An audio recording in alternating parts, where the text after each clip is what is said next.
My dad chose my cousin over me, funded his future, and ruined mine, but karma left him drowning in regret as I built my own life. I never imagined that I would be sharing this story, but here I am. I'm a 28-year-old man who has had a rather difficult life, particularly when it comes to family. My mother passed away while giving birth to me, which, I suppose, set the tone for the relationship I had with my father. He never really moved past her death and always treated me as if I were the reason she was gone. Naturally, I have no memories of my mother, but I've heard many stories from relatives about how thrilled she was to have me. She had always longed to become a mother and had faced years of fertility struggles before finally conceiving me. This knowledge only makes the whole situation more heartbreaking. She finally achieved her dream, only to have it tragically cut short. As I was growing up, our home was filled with photographs of my mother. My father kept everything just as she had left it, almost as if the house were a shrine to her memory. Her clothes remained hanging in the closet, and her books still lined the shelves. It felt as though I was living with the ghost of a woman I would never have the chance to know. Sometimes, I would sneak into their room just to touch her belongings, trying desperately to forge some sort of connection with the mother I never met. My relationship with my father, however, was entirely different. He was there in the physical sense, but emotionally, he might as well have been on a different planet. He went through the basic motions of parenting, ensuring that I was fed, clothed, and made it to school on time, but there was never any warmth or affection. No hugs, no words of love, not even a simple pat on the back for a job well done. I always felt like an outsider within my own home. Most days my father would barely even look at me, let alone engage in conversation. When he did speak to me, it was usually to criticize or compare me to my cousin Jake. Jake's father, my uncle, died in a car accident when Jake was 7, so my father kinda took him under his wing. I still remember the day we received the news about my uncle's death. It was a rainy Tuesday afternoon, and I was sitting at the kitchen table, working on homework, when the phone rang. My father answered, and I watched as his face crumpled while he listened to whoever was on the other end of the line. That was the first and only time I ever saw my father cry. After hanging up the phone, he sat down heavily at the table and stared off into space for what felt like hours. Jake began to spend a lot more time at our house after that. I was excited at first. I thought that having another kid around might make things more fun and might even help my dad open up a bit. But it didn't take me long to understand that Jake's presence made my relationship with my dad even worse. He often asked, "Why can't you be more like Jake?" Or Jake would never do that. It seemed like Jake was the son he had always wanted and I was just there.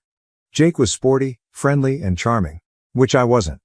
Jake was the life of the party, while I was shy and liked to read. It was delicious for my dad. I worked really hard to make my dad happy. It never seemed like enough. I tried to learn about his interests, got good grades, and joined every sports team. My dad thought Jake could never do a bad thing. He would compliment Jake on the smallest things, but I never got any credit for my own accomplishments. I won a science fair at school when I was about 12 years old. My project was a complicated model of the solar system that could move. I worked on it for weeks. I could hardly wait to tell my dad. I thought this would finally make him happy. His laughter and talk with Jake about a football game made me laugh when I got home. I told him I won, but he just nodded and went back to talking to Jake. It felt like I wasn't there at all. It gets worse as we age because of the bias. People always made fun of Jake and me because we were in the same grade. I did better in school than Jake did in high school, but my dad would always find ways to downplay my achievements. "Well, Jake's got more important things to think about than just grades," he would say. During one parent-teacher meeting, my English teacher raved about an essay I'd written. She told my dad it was one of the best papers she had ever seen from a kid my age and that she thought I would make a great writer. My dad just grunted and asked if this would help me get a big grant for sports. The teacher looked confused, and I was so embarrassed that my face burned. In spite of this, there remained a part of me that still yearned for changes. I reasoned that perhaps everything would be fine if only I could locate the appropriate thing, the magic key unlocking my dad's adoration. I pursued that unattainable dream all of my childhood and during my teenage years. When it came time for college, the true kickback was I had pushed my ass, enrolled at a decent university, and been ready to launch my future. Though I knew money would be limited, I reasoned my dad would contribute at least somewhat. Boy, I guess I was mistaken. The day I overheard my dad on the phone with Jake informing him he would pay for his whole college tuition will always be with me. My pulse dropped. My dad looked at me like I was insane when I asked if he could also assist me out. "Jake needs it more than I can afford to pay for both of you," he remarked. That's exactly how my college dreams vanished. I attempted to make it work nevertheless. Working evenings and weekends, I had a part-time job at a nearby diner. I applied for every scholarship I could locate, but it was not enough. The strain was intolerable. I was juggling my classes, working enough hours to pay for things, and still finding time to study and sleep. There has to be a give. After the first semester, I found myself having to drop out. On my own, I couldn't afford it. The part-time work I could find hardly covered tuition. Jake was living it at a famous university, completely on my dad's money, meanwhile. He would share images of his elegant dorm room, his spring break travels, the new laptop my dad had purchased for him for college on social media. Every post was like a knife turning in my gut. That moment was the breaking point for me. I gathered my belongings and left home, cutting off all contact with both my father and Jake. It was incredibly painful, but I knew I had to escape that toxic environment. I could no longer bear to live in the shadow of my deceased mother and the cousin who had somehow replaced me in my father's heart.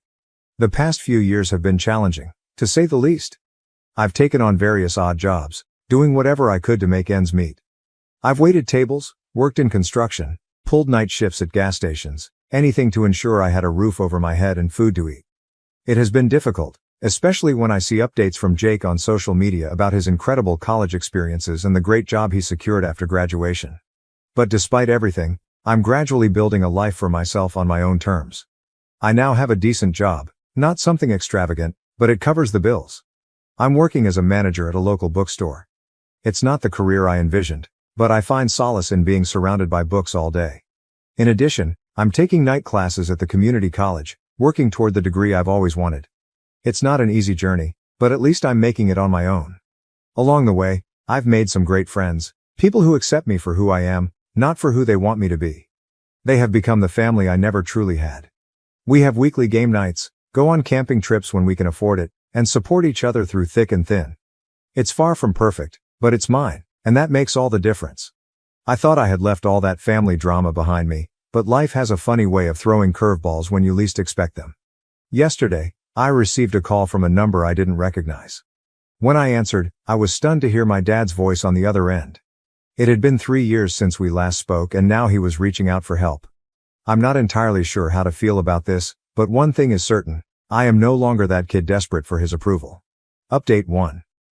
It's been a week since my dad's unexpected call, and I'm still trying to process everything that happened. Speaking with him on the phone brought back a plethora of memories, the majority of which were not good. But his voice was different. Older. More worn out. More desperate. He began with small talk, asking how I was doing. It felt awkward and forced, as if he was trying to pretend the last few years hadn't happened. Then he got to the real reason for his call. He needed money, and a lot of it. At first, I was too shocked to respond. This was the man who had never given me a dime for college, who had chosen my cousin over me time and time again, and now he was asking me for financial help. The irony was not lost on me. When I finally found my voice, I asked him why he was coming to me. What about Jake, his golden boy? Shouldn't he be the one to help out? My dad fell silent for a moment, then mumbled something about Jake being busy with his new job and not having the means to help right now. I couldn't help but laugh. After years of being told how much better Jake was, how he deserved the opportunities I didn't, now I was supposed to be the one to step up. I made it clear to my dad exactly what I thought about that idea. I suggested he go talk to Jake instead, since he had always been the favorite anyway. There was a long silence on the other end of the line. Then my dad started to say something about how he regretted some of the choices he'd made, how he wanted to make things right. But I cut him off. I told him it was too little, too late. I'd spent years trying to earn his love and approval, and now that he needed something from me, he was ready to play the remorseful father. I ended the call shortly after that. I experienced a range of feelings as soon as I hung up. I turned him away, and part of me felt bad about it since he was still my father. But a bigger part of me felt relieved. For the first time, I had stood up for myself against him. I didn't cave into the need for his approval that had driven me for so long. The next few days were tough. I kept replaying the conversation in my head, wondering if I had done the right thing. I thought about all the times I needed aid and he wasn't there. Sure, it was the college tuition, but it was also the little moments when a child needed their father. School activities, girl advice, and learning to drive. He had been missing throughout. I remembered my first heartbreak when I was 16. Her name was Sarah, and I thought she was the one. We had been dating for 6 months when she broke up with me for one of the football players. I was devastated. I came home that day, eyes red from crying, and my dad was in his usual spot on the couch, watching TV. He barely looked up when I walked in. I stood there for a moment, hoping he would ask what was wrong, but he just grunted and told me I was blocking the screen. I went to my room and cried myself to sleep that night. Or the time I got my driver's license. Most of my friends' dads had taught them how to drive, but not mine. I had to beg my neighbor, Mr. Johnson, to teach me. When I finally passed the test, I came home excited to share the news. My dad was in the garage, working on his car with Jake. I showed them my new license. Jake congratulated me, but my dad just nodded and went back to explaining something about the engine to Jake. I don't think he ever let me drive his car. Another thing that made me think was what kind of trouble he was in to need my money. My dad was always very proud, almost too much. It has to be important for him to reach out in this way. Even with everything, I was still a little worried about him. But then I thought about all the times I had been worried about my own future because I wasn't making enough money since I had to quit college. What did he care about then? I had to work things out by myself, which I did. I made my own life without his help. Why should I help him right now? I remembered the year I lived on my own after moving out. In order to start over, I moved to a new place where no one knew me. I got any job I could find and found a tiny studio room that I could barely afford. I cleaned during the day and worked as a bartender at night. I was always tired, but I was able to get through it on my own. When I got home from work at the bar some nights, my feet hurt and smelled like smoke and beer. I wondered if I had made a mistake. I could have put my pride aside, stayed home, and tried to work things out with my dad. But then I remembered being judged all the time and never feeling good enough, and I knew I had made the right choice. I started to feel better about my choice as the days went by. I understood that by not giving in to his request, I was finally giving him a handle on things. I wasn't the same kid he used to be able to ignore and push around. Today I'm an adult, I choose for myself, and I don't owe him anything. I couldn't help but be interested though. What had exactly caused this to happen? What happened that Jake, the perfect child, couldn't or wouldn't help? There were times when I wanted to find out more about what was going on with my dad and my cousin. But I hesitated. Did I really want to open that can of worms? Was it worth potentially stirring up all that old pain and resentment? I thought about getting in touch with Jake's mom, my aunt. Even though she was sometimes cold, she was always nice to me. She might understand what's going on. The last time I saw her, though, was at a family get-together right before I left for work. She gave Jake a big hug and told him she was proud of him for getting into such a good college. She only gave me a weak smile and a pat on the shoulder when it was my turn to leave. I made up my mind not to call her. I'm still not sure what to do next as I write this report. A part of me wants to forget about the past and keep focused on my own growth in life. On the other hand, I can't help but wonder what's going on between my dad and Jake. Now that I think about it, only time will tell if I'd decide to look into it more or not. Update 2. It's been about a month since my last update, and a lot has happened. Despite my initial hesitation, my curiosity got the better of me. I decided to do some digging to find out why my dad suddenly needed help and why Jake wasn't stepping up. I started by reaching out to a few family friends who were still in touch with my dad. At first, they were reluctant to share much, but eventually, I pieced together a pretty clear picture of what had been going on. I called Mrs. Peterson first. She had been my mom's best friend and had always been kind to me growing up. She seemed surprised to hear from me but was happy to chat. After some small talk, I steered the conversation toward my dad and Jake. Mrs. Peterson hesitated, then sighed deeply before starting to fill me in. It turns out that my dad had gone all in on supporting Jake, far beyond just paying for his college tuition. He had helped Jake with the down payment on a house, bought him a car, and even invested in a business venture Jake wanted to pursue. To do all this, my dad had taken out loans and maxed out his credit cards. He was drowning in debt, all for the sake of giving Jake the life he thought he deserved. Mrs. Peterson told me about a conversation she had with my dad a few years back. He had been bragging about Jake's successes, talking about how he was going to be a big-shot businessman one day. When she asked about me, my dad had just shrugged and said he hoped I was doing okay. The indifference in his voice had shocked her. Next, I reached out to my old neighbor, Mr. Johnson, the one who taught me how to drive. He had always been observant and filled me in on some of the more recent developments. Apparently, Jake had convinced my dad to invest in a startup he was launching with some college friends. It was some kind of tech company, but Mr. Johnson wasn't clear on the details. What he did know was that my dad had remortgaged the house to get the money for the investment. The kicker? Jake's new job, the one my dad had proudly boasted about, wasn't going as well as expected. The business venture had flopped, and Jake was now struggling to make ends meet himself. When my dad turned to him for help with the mounting debt, Jake apparently told him he couldn't spare anything right now. Mr. Johnson had overheard an argument between my dad and Jake just a few weeks ago. Jake had come over, driving a flashy new car, and my dad confronted him about the failed business and the money he'd invested. Jake had yelled something about how it wasn't his fault the market had changed and that he'd pay my dad back when he could. Then he peeled out of the driveway, leaving my dad standing there, looking utterly defeated. I have to admit, a part of me felt a twisted sense of satisfaction. After years of being compared to Jake, constantly hearing how I didn't measure up, it turned out that the golden child wasn't so golden after all.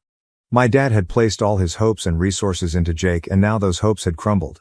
But mostly, I just felt tired of the endless drama, the lingering pain, and the constant what-ifs. I thought about how different things could have been if my dad had chosen to invest in me the way he did in Jake. Maybe I would have finished college, and perhaps I'd be in a completely different career today. But then again, maybe I wouldn't have learned the invaluable lessons I did about self-reliance and perseverance. I remembered the tough times after dropping out of college, how I juggled multiple jobs, often scraping by on ramen noodles and cheap coffee. I thought about the long nights I spent studying after exhausting shifts, driven by the determination to improve myself, even without the benefit of a formal education. It had been a hard journey, but it shaped me into the person I am today. I wasn't sure if I should tell my dad what I had learned. After some thought, I chose to text him. I told him I knew what was going on with Jake and the bill. I didn't offer to help, but I also didn't brag. What I really said was that I hoped he could see now that the decisions he made had effects on both of us. After a few hours, he answered. He said sorry and a lot of things in a long message. He told me that he knew he had been unfair to me and that his grief over my mom's death had made him lose his temper. He talked about how proud my mom would have been of the man I'd become, even though he wasn't a great dad. He asked if we could get together and talk. I thought about that message for a long time before I decided what to do. I still had a little boy inside me that wanted his dad's love, so there was a part of me that wanted to say yes. I imagined a time when we'd get together, talk things out, and our relationship would be fixed magically. But as an adult who has had to work hard for everything, I knew better. I reflected on all the important milestones in my life that my father had missed, like my high school graduation, where I scanned the audience, hoping to catch a glimpse of his face, only to feel the sting of disappointment. I thought about my first apartment, which I furnished with second-hand items and a lot of determination, and the promotion I recently received at the bookstore, a moment I had no one to share with except my friends. In the end, I decided to respond to my father, letting him know that I was not ready for a meeting. While I acknowledged his apology, I made it clear that words alone could not erase the years of neglect and favoritism I had endured. I expressed my need for time and space, and I told him that he needed to respect that boundary. I also made it abundantly clear that I would not be bailing him out financially. His decisions had brought him to this point, just as my decisions had led me to where I am now. It was not my responsibility to fix the mistakes he had made. As I sit here writing this update, I feel a sense of relief. Not happiness exactly, but as if a weight has been lifted from my shoulders. For so long I carried the burden of trying to earn my father's love, constantly questioning what was wrong with me that made him favor Jake. Now I realize it was never about me at all. It was about his own unresolved issues, his inability to cope with loss and grief. I am uncertain about what the future holds for my relationship with my father, or whether there will be any relationship at all. Perhaps one day, we will have a genuine conversation about everything that has transpired. Perhaps not. For now, I am focusing on my own life and personal growth. I am continuing with my night classes, diligently working toward that degree. I am also building relationships with people who appreciate me for who I am, not for who they want me to be. Just last week, I helped my friend Sarah, not Sarah from high school, move into her new apartment. As we unpacked boxes and arranged furniture, it dawned on me that these connections, this chosen family, are what truly matter, not the approval of someone who was never able to recognize my worth. Life is not always easy, but I am forging my own path. And for the first time in a very long time, I feel like I'm exactly where I'm meant to be. I do not know what tomorrow will bring, but I am confident that I will face it on my own terms, with the strength I have developed through years of self-reliance.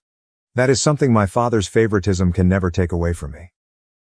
Thank you for watching. If you haven't subscribed yet, please do so and hit the notification bell to stay updated with more shocking real-life stories happening around you.